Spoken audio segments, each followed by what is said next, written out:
السلام عليكم ورحمة الله وبركاته. فيديو جديد النهاردة، يلا نقول بسم الله ونبدأ معانا فيديو النهاردة.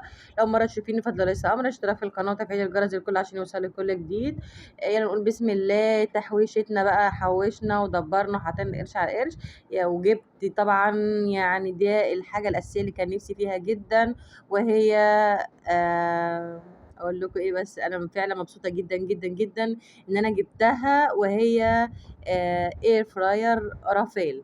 اول مره اجرب منتج رافيل، وهقول لكم بالظبط المنتج حلو ولا لا، وتجيبيه ولا لا، هل فيه عيوب ولا لا.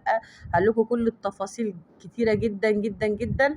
تابعوني في الفيديو وهقول لكم هنفتح الفيديو. طبعا هو متغلف تغليفه كتير جدا في كذا كرتون، حوالي ممكن 4 كراتين او 5 كراتين. يعني الكرتون الاساسيه اللي هي في الشحن زائد الكرتونه دي. وطبعا انا ابني معايا مبسوط جدا ان هو بيفتح معايا. بصوا، طبعا فتحنا اول كرتونه الوش خالص، وهنا ده هنا الفاتوره بتاعتنا، ودي هنا الكتالوج بتاعنا في استخدامات الرافال، ودي هنا الكتيب اللي فيه الوصفات الاكل، ودي طبعا الكرتونه اللي فيها الهدايا بتاعتها.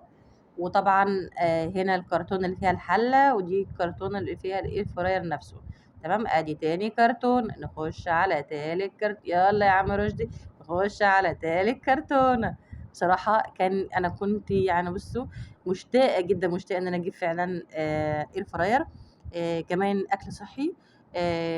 توفير بقى، تقدرش كل شويه تيجي تقلي على البوتاجاز وترطش طاسه الزيت، وكمان هتوفري في الزيت وتاكل اكل صحي ومفيد، ومفيش بهدله، مفيش قلي على البوتاجاز، مفيش كل شويه تغسلي القلايه. هنا الاسبونشه بتاعتها تبقى سهله جدا، واقول لك كمان ازاي هتستخدميها. وبصوا الفيديوهات اللي جايه هيبقى ضرب نار بسبب الاير فراير، وازاي ان انا استخدم فيها الاكل والمنتجات. بس بفتحها معاكم الاول عشان بجد متحمسه متحمسه جدا جدا. هل انتم متحمسين زي اللي بتسالوا على منتجات رافال والاير فراير؟ هل هو عملي ولا لا؟ هل العرايس يجيبوه ولا لا؟ هل ست البيت تجيبه ولا لا؟ طبعا انا ابني كان متحمس جدا وكان مبسوط جدا، بيتبسط جدا، يقول لي ماما هي دي الاير فراير اللي احنا ناخدها معانا المصيف؟ قلت له اه يا حبيبي. طبعا فيها كذا برنامج، فيها 12 برنامج. فطبعا ده هنا الوصفات المكتوبه فوق الاير فراير من فوق، مكتوب عليها المده والتوقيت بتاعها بالظبط. وكل شويه يا ابني اسكت مفيش فايده، يا ماما ايه ده، يا ابني اصبر عليا مفيش فايده برضو. طبعا فيها الاسترتش بتاعها، ومتغلفه تغليفه جامده جدا طبعا عشان شركات الشحن. بصراحه اول مره اجيب حاجه اونلاين. كنت بجيب هدوم اونلاين بصراحه وبرجعها تاني، مكانتش بتعجبني صراحه خالص. بس منتجات رافائيل عشان شركه مصريه، وكمان تشجع منتجات بلدك. كمان في نفس الوقت بصوا ما شاء الله، ده الكتيب اللي فيها ازاي ان انا اشغل الاير فراير. وطبعا انا كنت عبيطه جدا في الاير فراير ان انا جايباه، بس دلوقتي بقيت متمكنه في ضغط الزر واحده ان انا اعمل اكلاتي كويس جدا. فانا طبعا بصور لكم الفيديو ده ومنتجه لكم بعد ما جربت اير فراير في الاكل كله. معظم الاكل كله انا جربته، بس بصراحه تجربه. مش عايزين نحرق بقى، مش عايزين نحرق. خليكم معانا بقى في تكمله الفيديو ونشوف هنا الفيديو. طبعا دي هنا الكرتونه اللي بعدها. طبعا هنا كده بنشيل الاسترتش بتاعها، وده هنا بقى اوريكم الهدايا بتاعتها بقى. بصوا بقى البوكس الابيض ده فيه هنا الورق الزبده والسبونشه والبخاخ الزيت. بصراحه السبونشه دي مش عمليه خالص خالص. بتتقطع وتحس انها مش عارفه مكتوبه. طبعا كان عندي واحده اساسا فما فتحتش دي خالص، فهركنها عشان انا عندي واحده تانية نفس الشكل بالظبط. ودي هنا عندي ورق الكب كيك، حتى كمان مغلفه في علبه وشكلها شيك جدا.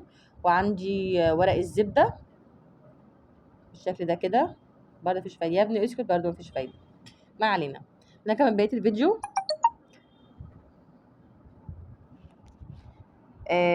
طبعا كل حاجه متغلفه. طبعا دي العلبه التانية وهي فيها الحله الاير فراير. طبعا ما كنتش عارفه بقى من هبلي، ما كنتش عارفه افتح الاير فراير لدرجه ان انا خليتهم يبعتوا لي فيديو ان هم ازاي اشغلها، حتى بعد ما انا عايزه حاجه عمليه. انا الكلام اللي هو الصور ده والحكاوي في القلب كده لا ما ينفعنيش. فانا قلت لهم كمان، فانا اشرح لكم الموضوع فعلا باختصار شديد طبعًا أنا بافتح هنا دي حوالي رابع كرتونة، رابع كرتونة، متغلفة تغليف حلو جدًا وما شاء الله شركة رافال معروفة جدًا وحلوة جدًا، وقبل ما أجيب أي حاجة باعمل عنها search وهاقول لكم بقى يعني air fryer استخداماتها إزاي. بُصّوا بقى الحلة ما شاء الله عليها دي ضد الخدش، ضمان 5 سنين الحلة، وهاوريكم كمان الضمان بتاعها دلوقتي، بيبقى موجودة في قلب الحلة نفسها، وحافظي على الضمان وحافظي على الفاتورة بتاعتِك علشان ده اللي هيضمن لِك كل حاجة لا قدر الله فيها استرجاع في أي حاجة. بُصّوا الضمان 5 سنين ما شاء الله، 5 سنين على الحلة، وضمان سنة على الair fryer، واستبدال خدمة استبدال بعد 14 يوم، تمام، ضد عيوب الصناعة. طبعًا الair fryer زي ما حضرتِك شايفة بُصّوا دي كده أنا ما كنتش عارفة أفتح الدرج، مع إن أنا لو كنت ضغطت عليها أصل أنا بُص الحاجة اللي بتكوني جايباها وتعبانة فيها، وده أثر التحويش بقى، فقُلت لكم إيه التحويش ده حلو جدًا، مش هاجي أروح أجيب دهب وأجيب ألماظات، إيه يا جماعة في إيه؟ إحنا بنحوّش عشان نجيب الحاجة اللي لازمانا في قلب البيت. سيبِك من التحويش بقى إن أنا أجيب دهب وأحط قرش، يا جماعة الدهب ده اللي بيستثمر ومش عايز فلوس، إن أنتِ تحطي قرش على جنب وخلاص وعين للزمن، أمّا إحنا بنوفّر لبيتنا. وكده بنكون انتهينا فيديو، انتظروني في الفيديوهات الجديدة أقول لكم